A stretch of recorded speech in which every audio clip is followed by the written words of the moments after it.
जन्यं ऋषिकेशो देवदत्तं धनञ्जयः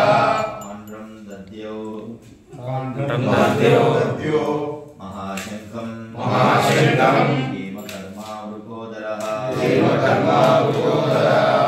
శ్రీకృష్ణ భగవానుడు పాంచజన్యం అనే తన శంఖమును పూరించాడు. అర్జునుడు దేవదత్తం అనే తన శంఖమును పూరించాడు. భోజన ప్రియుడు ఘనమైన కార్యాలు చేసేవాడు అయిన భీముడు పౌండ్రం అనే తన మహాశంఖమును పూరించాడు. సర్వేంద్రియాలకు ప్రభు అయిన కారణంగానే శ్రీకృష్ణుడు ఈ శ్లోకంలో ఋషికేశునిగా తెలుపబడినాడు. జీవులందరూ అతని అంశలే కనుక జీవుల ఇంద్రియాలు కూడా అతని ఇంద్రియాల అంశలే. నిరాకారవాదులు జీవుల ఇంద్రియాల గురించి పట్టించుకోరు కనుకనే సర్వదా వారిని ఇంద్రియ రహితులుగా లేదా నిరాకారులుగా వర్ణించాలని కోరుకుంటారు. భగవానుడు సకల జీవుల హృదయాలలో నిలిచి వారి ఇంద్రియాలను నిర్దేశిస్తాడు. కానీ జీవుని శరణాగతిని బట్టి అతడు నిర్దేశం చేస్తాడు. ఇక శుద్ధ భక్తుని విషయంలో అతడు ప్రత్యక్షంగా ఇంద్రియాలను నియంత్రిస్తాడు. ఇక్కడ కురుక్షేత్ర రణరంగంలో అర్జునుడి దివ్యేంద్రియాలను అతడు ప్రత్యక్షంగా నియంత్రించబోతున్నాడు. ఆ విధంగా ఋషికేశుడనే ప్రత్యేక నామము వాడబడింది. వివిధ కార్యాలను బట్టి భగవంతునికి వివిధ నామాలు ఉంటాయి. ఉదాహరణకు మధు అనే రాక్షసుని సంహరించడం వల్ల అతనికి మధుసూదనుడు అనే పేరు వచ్చింది. గోవులకు ఇంద్రియాలకు ఆనందాన్ని ఇస్తాడు కనుక అతని పేరు గోవిందుడు అయింది. వసుదేవుని తనయుడై ఆవిర్భవించిన కారణంగా అతని పేరు వాసుదేవుడు అయింది. దేవకీ దేవిని తల్లిగా స్వీకరించిన కారణంగా అతని పేరు దేవకీ నందనుడు అయింది. బృందావనంలో యశోదకు బాల్యలీలను చూపిన కారణంగా అతని పేరు యశోదా నందనుడు అయింది. తన స్నేహితుడైన అర్జునుడికి రథసారథిగా పనిచేసిన కారణంగా అతని పేరు పార్థసారథి అయింది. అదేవిధంగా కురుక్షేత్ర రణరంగంలో అర్జునునికి నిర్దేశం ఇచ్చిన కారణంగా అతని పేరు ఋషికేశుడు అయింది. వివిధ యజ్ఞాల నిర్వహణకు ధనము అవసరమైనప్పుడు దానిని సంపాదించడంలో తన అన్నగారికి సహాయపడిన కారణంగా ఈ శ్లోకంలో అర్జునుడు ధనంజయనిగా తెలుపబడినాడు.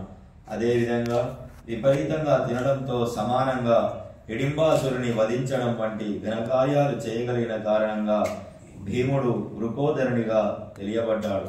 కనుక భగవంతునితో మొదలుకొని పాండవ పక్షంలో ఉన్న యోధులందరూ పూరించినట్టి ప్రత్యేకమైన శంఖాలు యుద్ధవీరులకు ఉత్సాహం కలిగించాయి.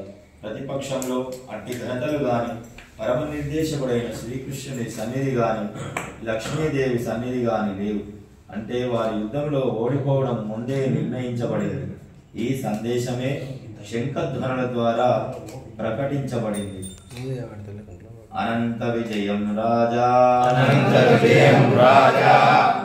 పుత్రో యుధిష్ఠిరః నకులః సదేవశ్చ సుఘోషమణి పుష్పకో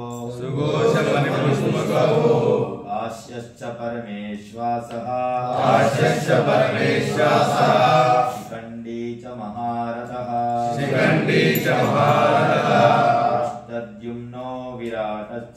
దుష్టద్యుమ్నో విరాటశ్చ సాత్యకిశ్చ పరాజితః ద్రుపదో ద్రౌపదేయాశ్చ సర్వశః పృథివీపతే సౌభద్రశ్చ మహాబాహుః శంఖాన్ దద్ముః పృథక్ పృథక్.